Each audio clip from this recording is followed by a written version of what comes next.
그리고 이쪽 벵골 쪽 파키스탄인들하고 서쪽 파키스탄 사람들은 인종이 조금 달라요. 서파키스탄이 이쪽을 2등 국민 취급을 해요. 이쪽은 인구는 많은데 자원은 저쪽 다 가지고 있고 하층민 취급을 하는 거예요. 그럼 선거하면 누가 이겨요? 인구가 많다라 이길 거 아니에요. 동파키스탄이 인구가 많아 선거에서 이겼단 말이에요. 이제 학살극이 벌어져. 군대를 보내서 동파키스탄에 있는 주요 저항 세력들을 이게 서트레트 작전 학살하기 시작해. 그러니까 동파키스탄 사람들이 봉기해서 서파키스탄과 싸우는 거죠. 근데 이쪽은 정부군이니까 밀릴 거 아니에요. 그때 인도가 도와줘요. 그래서 서파키스탄을 깨부시고 인도 파키스탄 외 복잡한 지정학 문제에 대해 자세하게 설명 부탁드립니다. 인도와 파키스탄 전쟁 뒤에는 미국과 중국이 있죠.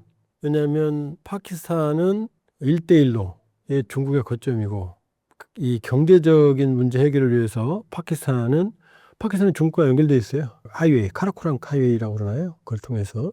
그래서 파키스탄 생필품의 상당 부분이 중국에서 옵니다. 그리고 파키스탄 무기의 대부분이 중국제일 정도로 원래는 이제 테러와의 전쟁 이럴 때는 그다음에 이제 아프가니스탄 전쟁 때 소련 그때는 파키스탄은 미국과 짝짝꿍이었어요. 근데 최근에는 인도와 파키스탄이 가깝거든요. 파키스탄과 중국이 가깝거든요. 인도는요. 중국하고 1962년에 인파 전쟁, 주민 전쟁을 하거든요. 그러니까 인도하고 중국은 영토 문제가 있기 때문에 왼수예요. 그러니까 미국은 어떻게 쿼드, 인도 서쪽에서 중국 막아, 호주 남쪽에서 중국 막아, 동쪽에서 일본이 막아, 중심은 미국 컨트롤 타워 이게 쿼드거든요. 그러니까 인파 전쟁은 뒤에는 사실은 중국과 미국이 있죠. 복잡하죠. 좀 더 들여다보면 지금 5개 나라가 지금 복잡하다. 인도, 파키스탄, 방글라데시, 아프가니스탄, 중국 이 나라가 아주 밀접하게 복잡한 관계를 가지고 있어요.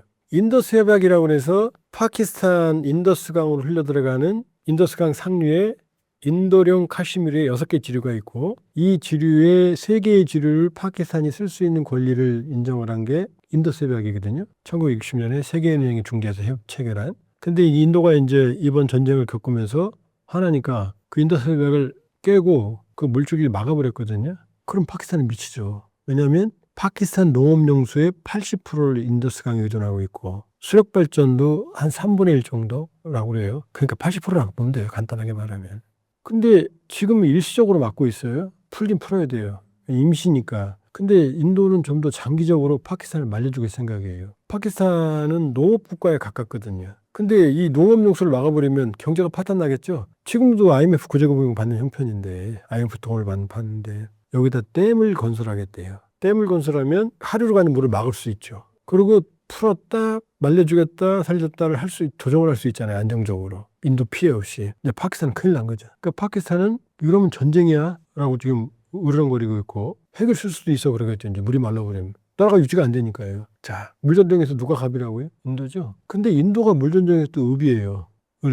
왜냐? 지금 인도 서부는 벵골 지역, 방글라데시죠. 여기 벵골만 있는 쪽. 이쪽이 이제 파키스탄 쪽은 펀잡 지역이라고 그러거든요. 지금 인더스강은 이쪽에 펀잡 지역에 있어요. 근데 벵골 지역 이쪽에는 겐지스강이 있어요. 그 유명한 겐지스강. 그리고 브라마푸트라 강이라는 강이 있거든요. 근데 이 브라마푸트라 강과 상류에 합류하는 지역에 흘러드는 지류를 얄륭창포라는 강이 있어요. 티베트거든요. 이건 중국에서 기원을 해요. 그러니까 중국령 티베트에서 기원을 해요. 이건 낙차가 크기 때문에 거의 2000m 낙차까지 되거든요. 여기에 중국이 세계 최대 수력발전소 산샤댐보다 더 큰 댐을 건설하겠대요. 그럼 인도 하루에 브라마푸트라 강이 말라버려요. 그러니까 서쪽에서는 지금 인도가 갑질하는 건데 지금 동쪽에서는 중국이 지금 갑질을 하는 거예요. 그러니까 인도가 물싸움에서 완전히 간만은 아닌 거예요, 지금. 이것 때문에 지금 언제 터질지 몰라요, 지금 또. 여기에 또 아루나찰 프라데시주라고 어마어마한 지역을 인도 땅이 이렇게 생겼죠, 이렇게. 근데 그 끝에 보면 방글라데시 쪽에 이렇게 조그만 띠로 해서 연결되어 있는 큰 지역이 있어요. 아루나찰 프라데시주라고. 여기 또 영토 분쟁이 종국하고 있거든요. 여기도 일촉즉발이거든요. 그러니까 동쪽은 아루나찰 프라데시주. 서쪽은 악사이친이라고 카시미르 중국령 지배하고 있는 그게 부분 라다크 거기에 이제 판곤호수라고 있는데 여기 호수 중간이 선이기 때문에 국경이 없어요. 합의된. 그러니까 맨날 몽둥이로 싸우고 오늘 점령하면 내 땅이고 내일 점령하면 내 땅이 되는 거거든요. 여기 터지고 있거든요. 자, 물싸움이 지금 어떻게 해요? 이쪽 인더스요. 이쪽 겐지스강 이쪽에 브라마푸트라강 여기 또 싸움이 있죠. 파키스탄은 또 한술 더 떠요. 코피 터져요 또. 왜냐? 파키스탄하고 붙어있는 나라가 아프가니스탄이에요. 탄탄하죠? 탄탄은 다 이슬람 국가예요. 그럼 아프가니스탄하고 파키스탄하고 친하겠어요? 안 친하겠어요? 친하죠. 왜냐? 탈레반이라고 하는 사람들은 탈레반은 신학교, 이슬람 신학교 학생들이란 뜻이에요. 그러니까 이슬람 원리주의자 갖고 요. 그러니까 샤리프, 이슬람 율법에 의해서 통치. 처음에 통치했을 때 여자들 차도로 이거 뭐 히잡 쓰게 하고 뭐 태영하고 뭐 난리 쳐갖고 뭐 쫓겨났잖아요. 그 다시 집권했거든요. 그러니까 이 탈레반 정권하고 파키스탄 정권하고는 파키스탄 미국이 지원했던 이전 정부를 몰아냈는데 탈레반 세력과 파키스탄은 전략적으로 협력을 했어요. 그러니까 친한 편이었죠. 근데 또 그게 아니에요. 왜냐? 파키스탄의 이쪽에 인더스 강도 있지만 아프가니스탄에서도 흘러들어오는 강이 있거든요. 아프가니스탄 카불강, 쿠나르강 그런 강이 있거든요. 여기다도 아프가니스탄은 댐을 건설하겠대요. 그럼 파키스탄으로 내려가는 물이 또 막혀요. 그러니까 인더스도 막으려고 그래. 탈레반 정권이 또 파키스탄으로 흘러들어간 또 다른 물줄기도 막으려고 그래. 아니 사이가 좋다면서요. 자세히 들어가 보면 바로 탈레반이 있어요. 탈레반. 뭐냐? PPT라고 그래서 탈레반은 그러니까 민족이 아니에요. 신학교 학생들이라는 개념이잖아요. 그러니까 이슬람 율법에 충실한 세력들이에요. 근데 파키스탄 군부가 장악하고 있거든요. 세력을. 총리가 있지만 실세는 군부예요. 파키스탄은 쿠데타 4번이나 했어요. 근데 이 군부는 세속 정권이거든요. 파키스탄 안에도 탈레반이 있어요. 파키스탄 탈레반 PPT. 이 친구들은 이슬람 율법 샤리아에 의해서 지금 파키스탄을 지배한다고 생각하니까 파키스탄 정부하고 교전을 하고 있어요. 교전을. 그러니까 파키스탄 정부는 이 PPT를 테러 세력으로 이미 규정을 했어요. 근데 뭐라고 그랬죠? 탈레반이라고 그랬잖아요. 그러면 아프가니스탄 탈레반 정권하고 어떻게 했어요? 동질감이 있을 거 아니에요. 그러니까 아프가니스탄 탈레반이 PPT, 파키스탄 탈레반한테 은신처를 제공해요. 은근히 지원을 해줘요. 그러니까 어떻게 돼요? 파키스탄하고 아프가니스탄 탈레반은 약간 서먹해지고 그 다음에 파키스탄 탈레반은 서로 전투하고 그럼 인도가 이거 보고 어떻게 하겠어요? 보고 있겠어요? 파키스탄 탈레반 도와주겠어요? 도와주는 거죠. 그 다음에 파키스탄 탈레반 정권한테 인도가 계속 찔벽대요. 야, 우리가 도와줄게. 우리하고 놀자. 왜냐? 적의 친구를 내 친구로 만들어버리면 적이 돼버리는 거잖아요. 그러니까 파키스탄은 지금 이제 짜증나는 거죠. 원래 내 영역인데 이슬람 교도들이 나하고 좀 친해져? 짜증나는 거죠. 복잡하죠? 더 복잡해요. 또 하나. 방글라데시 때문에. 방글라데시가 원래 독립할 때 동파키스탄이었어요. 지금 파키스탄하고 같은 나라에 있다니까요. 1947년에. 왜 그러냐면은 영국이 독립할 때 양쪽에 이슬람의 교도가 많은 지역은 파키스탄으로 독립시켰거든요. 근데 지금 파키스탄은 서파키스탄이죠. 동파키스탄, 지금 방글라데시. 원래는 방글라데시가 아니었어요. 동파키스탄이었어요. 그런데 이 동파키스탄이 인구는 더 많은데 자원과 통제권은 다 서파키스탄이 가지고 있었어요. 그리고 이쪽 벵골 쪽 파키스탄인들하고 서쪽 지금 파키스탄 사람들은 인종이 조금 달라요. 피부 색깔도 달라졌고 조금 달라요. 그러니까 서파키스탄이 이쪽을 2등 국민 취급을 해요. 이쪽은 인구는 많은데 자원은 저쪽 다 가지고 있고 하층민 취급을 하는 거예요. 그거 화나잖아요. 그럼 선거하면 누가 이겨요? 인구가 많은 나라 이길 거 아니에요. 그러니까 이쪽 동파키스탄이 인구가 많아 선거에서 이겼단 말이에요. 세력화니까 이제 학살극이 벌어져. 이쪽에서 군대를 보내서 동파키스탄에 있는 주요 저항 세력들을 이게 서트레이트 작전, 학살하기 시작해요. 어마어마하게. 그러니까 당할 수가 없잖아요. 그러니까 동파키스탄 사람들이 봉기해서 이 서파키스탄과 싸우는 거죠. 근데 이쪽은 정부군이니까 밀릴 거 아니에요. 그때 인도가 도와줘요. 그래서 이 서파키스탄을 깨부시고 방글라데시 이게 71년 방글라데시 독립전쟁이에요. 인도와 파키스탄 싸워서 방글라데시를 뺏긴 게 70년 전쟁이에요. 파키스탄은 한이 맺힌 거죠. 그러니까 방글라데시 입장에서는 인도는 뭐가 돼요? 구세주 은인이죠. 그러니까 방글라데시하고 인도는 사이가 좋겠어요? 나쁘겠어요? 좋죠. 그 다음에 방글라데시하고 동파키스탄은 파키스탄과 방글라데시는 서로 왼수잖아요. 이 서로 거리가 1000마일이에요. 1600km 떨어져 있어요. 이 서로 두 개의 다른 이 체제를 하나로 만든 게 비극이 시작이었던 거죠. 그러니까 방글라데시는 이슬람 국가지만 파키스탄보다 항상 인도 편에서 온 거죠. 그런데 이 방글라데시가 요새 변심을 하기 시작을 해요. 근데 방글라데시가 이 인도하고 짝짝꿍했는데 요즘 사이가 안 좋아요. 방글라데시 국부가 셰이크 무지부르 라흐만이라는 사람이거든요. 건국의 아버지. 그 딸이 셰이크 하시나예요. 이 딸이 작년까지 방글라데시 총리를 했거든요. 근데 이 하시나 정권에 반발하는 대학생 시위를 진압하면서 무려 1,400명이 학살당해요. 그러니까 대중 붕괴가 일어나서 하시나 정권이 붕괴하고 도망갔어요. 어디로? 인도로 도망갔어요. 그러니까 인도로 도망가니까 방글라데시는 지금 과도정보거든요. 노벨 평화상을 수상한 사람이 지금 과도정보 수반인데, 근데 인도가 지금 범죄자를, 방글라데시 입장에서는 범죄자를 지금 보호하고 있는 거 아니에요. 그러니까 여기에 이제 짜증이 난 거예요. 방글라데시가. 어느 정도 화가 났냐면 그 국부 하시나의 아버지 사진이 들어간 지폐까지도 사진을 받고 지워버릴 정도로 화가 나 있거든요, 지금. 근데 지금 하시나 보호하고 있잖아요. 사이가 좋아요, 안 좋아요? 사이가 나빠져요. 근데 이건 표면상의 이유고, 실제로는 또 뒤에 중국이 이제 방글라데시를 접근하는 거죠. 왜냐, 방글라데시를 접근하면 방글라데시 통해서 벵골만으로 나올 수 있거든요, 1대1로. 파키스탄도 1대1로의 거점으로 파키스탄의 아라비아 해만의 항구로 통하니까 중국의 야심이 있는 거죠. 그러니까 방글라데시 꼬시는 거죠. 가난하니까. 널 도와줄게, 생필품 줄게. 그러니까 한쪽으로는 눈이 쏙 들어가는 거죠. 인도는 이쪽에 더 큰 걸 제시하니까 어차피 종교적인 반감도 있고. 자, 이 그림이. 그러니까 전통적인 방글라데시 인도도 깨져. 그 다음에 아프가니스탄, 파키스탄도 흔들려. 그 다음에 또 아프가니스탄은 또 중국한테 또 머리가 아파요. 왜냐, 아프가니스탄이 탈레반 정권이 들어서면서 중국이 제일 눈독을 들여요. 왜? 아프가니스탄 통하면 1대1로가 아프가니스탄 거서 밖에 똑같잖아요. 근데 문제는 탈레반은 아무래도 신학교 학생들이라고 그랬잖아요. 신앙, 이슬람 율법. 파키스탄이 어디하고 연결되어 있느냐. 끝이 와칸 회랑이라는 데가 있어요.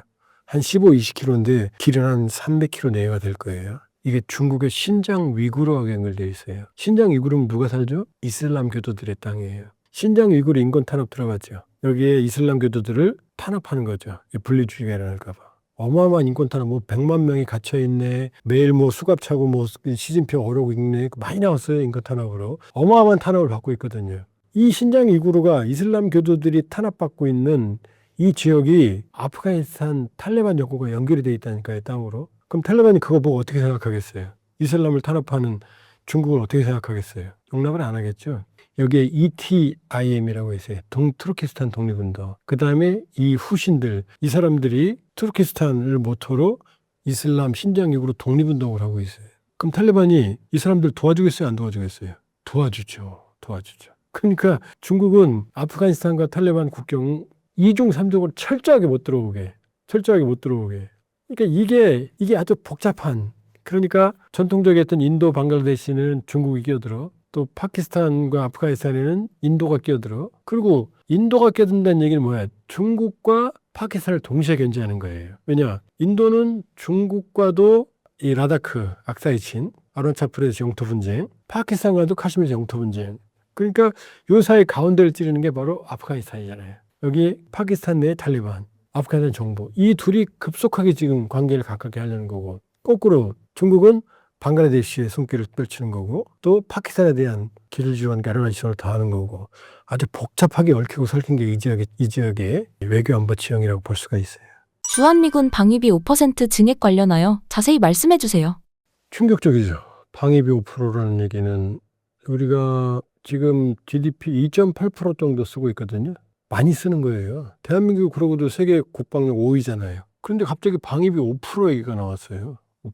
왜냐하면 이건 미국이 나토에게 지금 요구하고 있는 거예요. 근데 문제는 이 방위비 5%에 대해서 유럽이 거세게 반발하기보다는 고민하고 있다는 얘기예요. 방위비 5%는 어마어마해요. 미국도 3.4%밖에 안 써요. 3.5% 내외 정도밖에. 그러면 왜 이 얘기가 나왔느냐? 원래 나토 회원국 간의 합의에 의하면 방위비를 2%까지 쓰기로 돼 있었거든요. 그런데 냉전 끝나고 전쟁이 일어나겠어? 하니까 유럽이 그냥 해평, 대평 방위산업 줄이고 먹는 데다 쓴 거예요. 복지 쪽으로. 그러면서 많은 국가들이 1%밖에 안 썼어요. 그랬더니 평화 시기네 하고 했는데 갑자기 빵 터졌죠. 러우 전쟁이. 무서워 해갖고 작년 기준으로 알았어 2%를 올릴게 라고 3분의 2 국가가 2%로 폴란드는 지금 거의 4% 가까이 있어요. 우크라이나 붙어 있으니까. 그랬더니 이제 무슨 소리야? 3.5%까지 올려? 그랬더니 이제 5%까지 올려? 이렇게 말하는 거예요. 그러니까 헤그세스가 뭐라고 말했냐? 방위비 5%, 미국이 이제 5%를 나토에 요구하고 있어요. 그럼 우리가 2.8% 쓰는데 2.5% 내외였어요.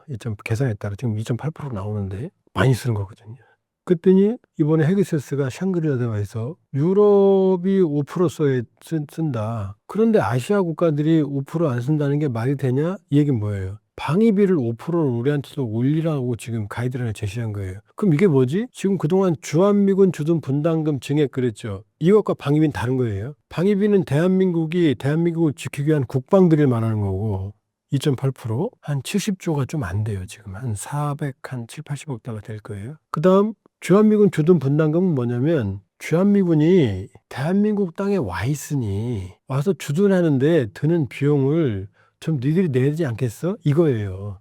국방비와는 다른 거예요. 그러니까 국방비 증액을 아직 우리에게 직접적으로는 한 번도 얘기 안 했지만 아시아 국가들도 5% 얘기를 한 거는 지금 국방비를 처음으로 때린 거예요. 니네도 5%를 올려야 되지 않겠어? 그럼 지들도 3.4% 정도 내외밖에 안 쓰는데 왜 5% 쓰라고 그러느냐?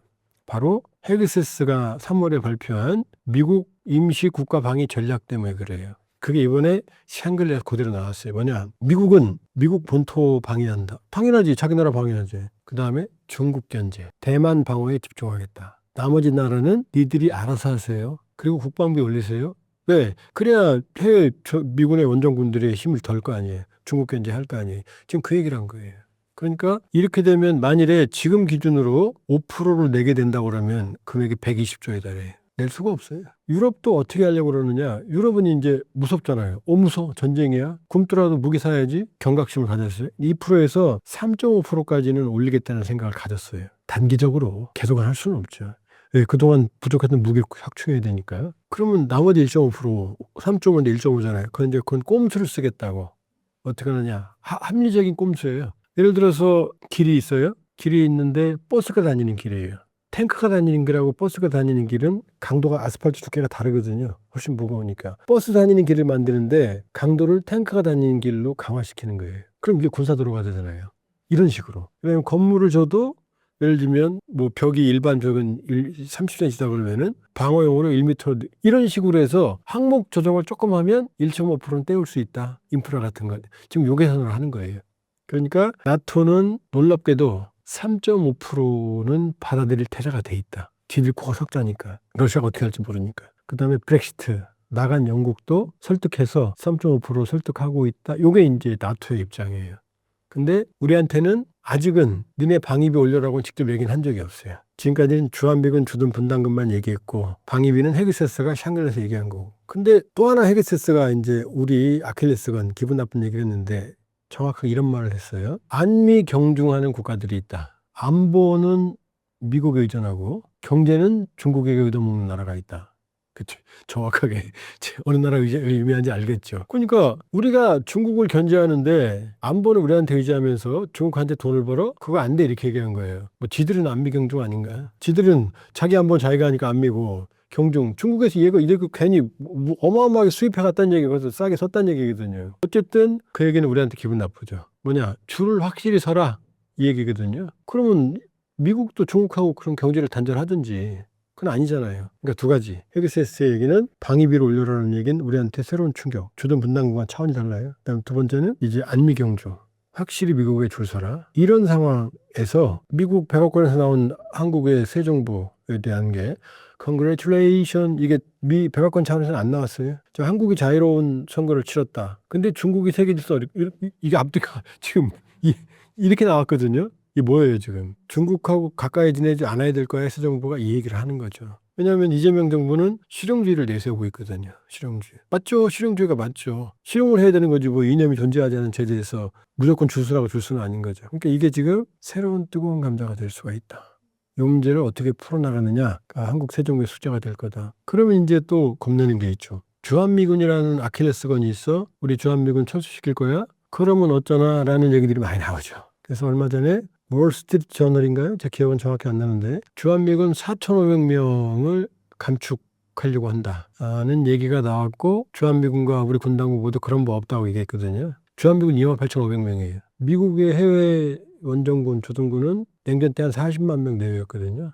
뭐 군무원까지 포함 좀 유동적이에요. 지금은 20만 명 내외예요. 근데 일본의 52,000 1위, 독일의 38,000 2위, 놀랍게도 한국이 28,503위예요. 근데 미국이 국방비를 좀 줄이려고 그러잖아요. 벅차니까. 그러니까 해외에 있는 미군의 규모를 재조정한다라고 지금 작업을 하고 있어요. 그러니까 주한미군 규모의 변동 가능성은 있다. 그게 이제 우리 아킬레스. 그 우리는 주한미군 감축 철수 그럼 화들짝 놀라잖아요. 그게 지금 현실이다. 그러니까 주한미군의 지금도 순환 배치라고 그래서 지금 말한 4,500명 규모가 미국 본토로 갔다가 새로운 부대가 계속 와요. 이렇게. 그러니까 28,500명 항상 있는 게 아니에요. 중간에 나갔다 떨어졌다 할 때 공백이면 24,000명만 있는 거죠. 몇 명인지 아무도 몰라요. 그런 상황에서 이제 그 얘기가 나왔고, 그러니까 주한미군의 감축 가능성은 있다.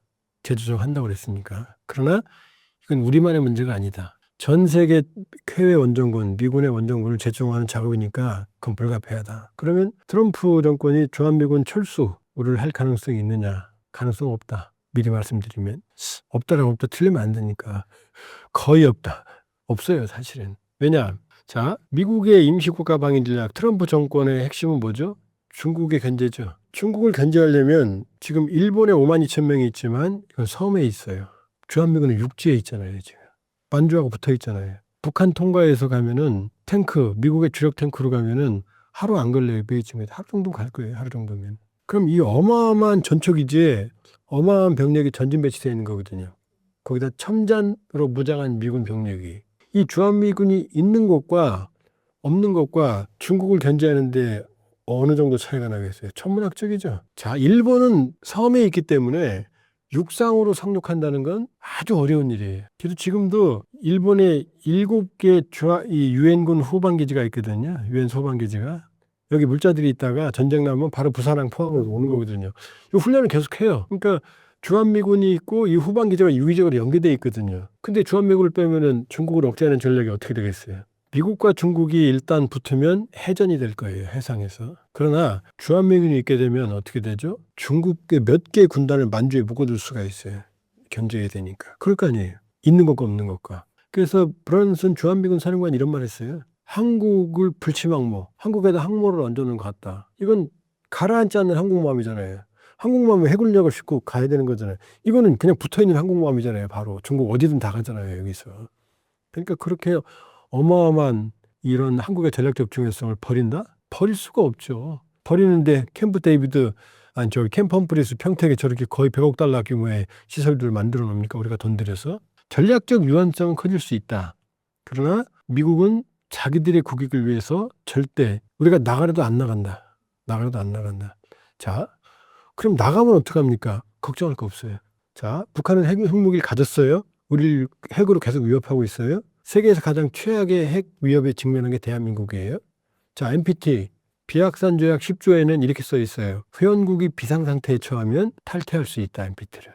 우리 지금 비상상황이거든요. 근데 미국이 뭐라고 그래요? 아니야, 너네 비상상황 아니야. 내가 지켜줄게. 확장 억제 해줄게. 그러니 날 믿어. 그러니 NPT 참여 이 얘기잖아요. 근데 떠나요. 자, 주한미군 철수예요. 그럼 우리를 북한의 핵 위협에서 안 지켜주겠다는 얘기죠? 그럼 우리는 자치핵 무장하는 명분이 생겨요. 아무 누구도 간섭할 수가 없어요. 합법적이 돼요. 자, 주한미군이 자, 내일 집에 갈게. 이만 결정을 한꺼번에 못 가요. 몇 년 걸려요. 그 사이에 충분히 핵무장할 수 있는 시간이 돼요. 자, 철수 안 한다. 부분 감축은 가능하다. 만약에 철수하면 핵무장하면 된다. 아무도 못 막는다. 정당한 명분이 있다. 그리고 지금도 세계 국방력 5위인데 핵만 가지면 걱정할 거 아무것도 없다. 우리가 핵 가지면 북한이 먼저 무너질 거다. 가난한 사람 부자가 똑같이 싸우면 가난한 사람도 푸르시에 부자도 푸르시에 있으면 누가 유지할 수 있어요. 가난한 사람이 먼저 무너지는 거지. 박해라도 못 갈겠지. 그거 똑같은 거예요. 그러니까 너무 주한미군 때문에 벌벌 떠는데 아니다. 주한미군은 이미 본인들이 북한 억제가 아니라 중국 억제라는 말을 이제 공개적으로 하기 시작했고 주한미군 사령관도 헤그세스도 미국 모두 다 임시국가 방위전략에 나오고 있거든요. 그러니까 주한미군은 이제 북한만이 아니라 미국의 국익을 위해서 중국을 견제하는 데 있다고 미국도 동의했다. 전략적으로 아주 중요하다. 부분 감축은 있을 수 있다. 철군 안 한다. 하면 명분으로 핵무장할 수 있다. 그럼 대한민국은 자주국방이 완성이 된다. 그러니까 너무 걱정들 하셔가지고 제가 좀 선정적으로 말씀드렸는데 충분히 가능한 시나리오입니다. 그러니까 주한미군의 일희일비 안 해도 된다. 그 정도로 대한민국이 몸집이 커졌다 이렇게 볼 수 있어요. 구독자분들께 한 말씀 해주신다면? 새 정부가 출범했고요. 새 정부는 실용주의를 강조합니다. 국위구선의 실용주의가 되기를 바라고요. 한반도의 평화와 또 통일로 가는 길을 이 정부가 초석을 닦아줬으면 하고요. 뭐 더 나아지겠죠. 예, 희망을 가지고 이 새롭게 출발하는 새 정부에 기대를 해도 될 것 같습니다. 고맙습니다.